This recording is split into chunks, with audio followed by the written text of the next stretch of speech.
Stand by to launch FanStream Sports. 3, 2, 1. Let's start. Hello, sports fans. Welcome to FanStream Sports. Nothing but pure sports. What's up, everybody? I am Milan Jordan. This is the MMA Daily Blitz, brought to you by FanStream Sports, powered by DSP Media. Hey, be sure to like, share, and subscribe to this podcast wherever you consume your podcast. And also check out our YouTube page. You can follow me on Twitter as well, at Milan Jordan. All right, the just concluded holiday season is generally a slow time in the world of mixed martial arts. A lot of news outside the cage, but first, we'll talk about the one event that did happen since our last podcast. All right, the Bellator Rizin co-promotion event on New Year's Eve at the world-famous Saitama Super Arena in Japan. It was Bellator MMA's best 5 fighters going against Rizin Fighting Federation's best 5 fighters. Reminiscent of the big Pride and K1 events held on New Year's Eve many moons ago in Japan. Lots of pomp and circumstance, big production values, pyrotechnics galore, fighters walking out in samurai costumes. At the start, all the fighters participating were introduced with the Pride FC theme music playing. Several legends were in attendance. So that part was pretty cool. As for the fights, since the event was a Rizin event, Rizin 40, and on Rizin's home turf, so to speak, the fights were under Rizin's rules, meaning they were fought inside a ring instead of a cage. Judging was based on damage, aggressiveness, and ring control. All attacks to the head are allowed, including soccer kicks and elbow strikes, including the 12-6 elbow, is legal. As for the fights, it ended up being a clean sweep for Bellator, winning all 5 bouts. All 5 fights went the distance. In the first fight, Gazi Rabadanov defeated Koji Takeda by unanimous decision in a lightweight fight. In the bantamweight division, it was Juan Archuleta defeating Soo Chul Kim via split decision. In a flyweight matchup, it was Kyoji Horiguchi over Hiroshima Ogi Kubo by unanimous decision. Easy for me to say. The co-main event was a meeting of featherweight champions. Patricky Pitbull, he had very little difficulty against Kleber Koike in a unanimous decision victory. Now, as for the main event, that was a pretty entertaining fight. It was a matchup of lightweight champions with a combined record of 34-3, with Bellator lightweight champ AJ McKee getting the best of Rizin lightweight champ Roberto de Souza. These two went back and forth on both the ground and the stand-up game. It was a fast-paced fight. De Souza was looking for submissions on the ground in the corner, but McKee was able to fight those off. And when all was said and done, it was AJ McKee walking away with a unanimous decision win, as Roberto de Souza loses for just the second time in his professional career. More on AJ McKee. It was announced Tuesday that he has signed a multi-fight deal to stay in Bellator. Look, he is one of the biggest names in that promotion.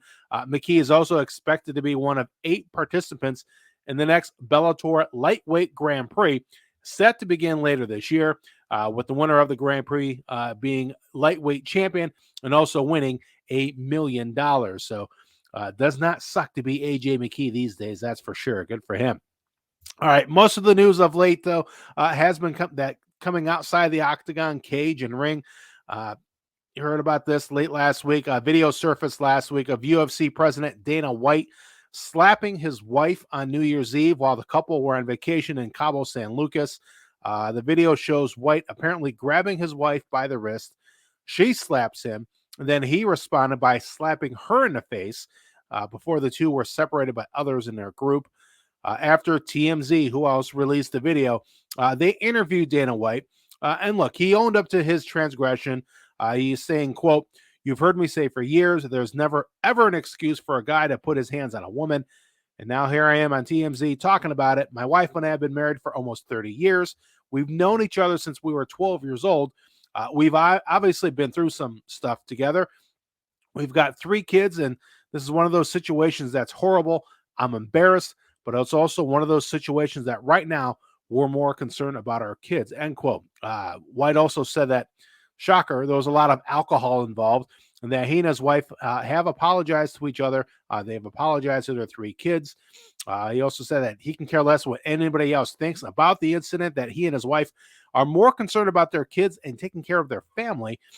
Charges were not filed in relation to this incident, nor was it necessary for security at this establishment where it took place to get involved.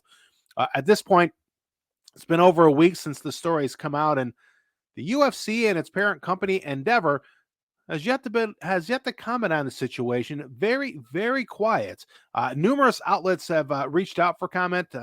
As of the weekend, Endeavor has officially, quote, declined to comment on the situation and wouldn't expand any more on the situation if White would face any sort of punishment or if the company would ever say anything publicly on the matter. So it's currently unclear if and when Dana White will face any discipline for his part in the incident. So, look, if this was, we had something similar with John Jones, that was all over the news. All the major outlets were covering it. And this is, Dana White, he's definitely the face of the UFC. I mean, even non MMA fans, non fight fans, they know who Dana White is, right? I mean, he's done so much good for the sport and for that company. That being said, he also should be held to a higher standard. So he should be held accountable for this. Now, am I saying he should lose his job? No, that's not for me to say that. No, but I mean, some kind of punishment, whether it means, X amount of suspension, whether it's weeks, months, whatever it is, counseling for sure. And look, I mean, he owned up to it. He didn't shy away from it. He didn't decline comments. He didn't, he saw it right there and said, hey, there's no excuse. Yeah, I did that. And he and his wife are working on trying to make things better between themselves and also their family. So, but far as that, but Endeavor has yet to say anything. Now, if this was a fighter, would they be just as quiet? Draw your own conclusion to that. Let's just say that. All right. Meanwhile, Dana White's latest combat sports adventure, the Power Slap League, was set to have its TV debut this week, but TBS has put off the TV debut for at least a week, so it could come out next week. But there are still some rumors swirling that TBS may pull the plug altogether based on the latest this incident with Dana White and his wife on New Year's Eve. So stay tuned. All right. And one of Dana White's adversaries, Jake Paul, he's back in the news. He signed a multi-year contract with the PFL. That's right. The YouTuber turned boxer is going to compete in a new PFL division known as Super Fight with events on pay-per-view. Remember that Professional Fighters League? This year, they're going to dabble in the world of pay-per-view. They had been fighting on ESPN and ESPN Plus. Jake Paul says that he still intends to compete in both boxing and MMA. No word as of now when he will make his PFL debut, but look for that perhaps later this year or early next year. Former longtime UFC fighter Diego Sanchez, he's making the move to bare knuckle fighting. Sanchez is set to make his BKFC debut against former boxing champ Austin Trout on February 17th. All right, other news outside the cage, UFC, Bellator, Strikeforce, and Pride Fighting Championship veteran Phil Baroni. He's been charged with aggravated femicide in connection with the death of his girlfriend in Mexico on New Year's Day. The 46-year-old Baroni was arrested last week and was charged by a state judge in Mexico this past Monday. The general prosecutor on the case claims that Baroni assaulted the woman and caused at least 37 injuries that resulted in her death. Baroni contacted police on January 1st after finding his girlfriend unresponsive. When speaking to authorities, Baroni claimed that his girlfriend hit her head when he shoved her in the shower during an argument. Now, if convicted, Phil Baroni could face 30 to 50 years in prison. All right, back to some better news. Inside the octagon, the UFC will have its first event of 2023 this Saturday with a fight night card at, where else? The UFC Apex in Las Vegas. You can catch this on ESPN Plus. The main card, the main event for the main card is a matchup in the 185-pound division. Nasruddin Imavov taking on Sean Strickland. Now, Sean Strickland, he's a very late replacement. Earlier this week, Kelvin Gastelum, who was supposed to be in the main event against Imavov, but Gastelum had to bow out of the fight because of a mouth injury, forcing him to not compete on the main event. So Sean Strickland, he quickly pounced on the opportunity. A very late addition to this. Now, Sean Strickland, after being a top 5 middleweight contender just 6 months ago, thanks to a 6-fight win streak, has since dropped 2 straight, a knockout loss to now champ Alex Pereira in July, and then a decision loss to Jared Cannonier last month. Meanwhile, Imavov, who trains with interim heavyweight champ Cyril Gane, has won 3 straight fights and has a record of 12-3, including 4-1 in the UFC. In the co-main event, we got a couple of fighters going in opposite directions. It's a featherweight matchup as Dan Ige, the Hawaiian, who has dropped 4 of his last 5, takes on Damon Jackson, who has won 4 of his last 5 fights. Another middleweight matchup, we got Roman Kopylov taking on Punahele Soriano. In the women's bantamweight division, we have Rocky Pennington, taking on Caitlin Vieira. Pennington is running a 4-fight win streak, while Vieira is looking for win number 3 in a row. She comes in with a record of 13-2. And then kicking things off on the main card in the men's 135-pound division, we got Hani Barcelos taking on Umar Nurmagomedov.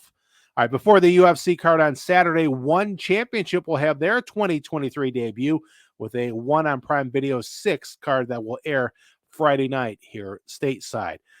All right, folks, please like, share, and subscribe to this podcast wherever you get your podcasts. And be sure to follow me on Twitter as well, at Milan Jordan. And that'll do it for this episode of the MMA Daily Blitz. As always, being brought to you by FanStream Sports, powered by DSP Media.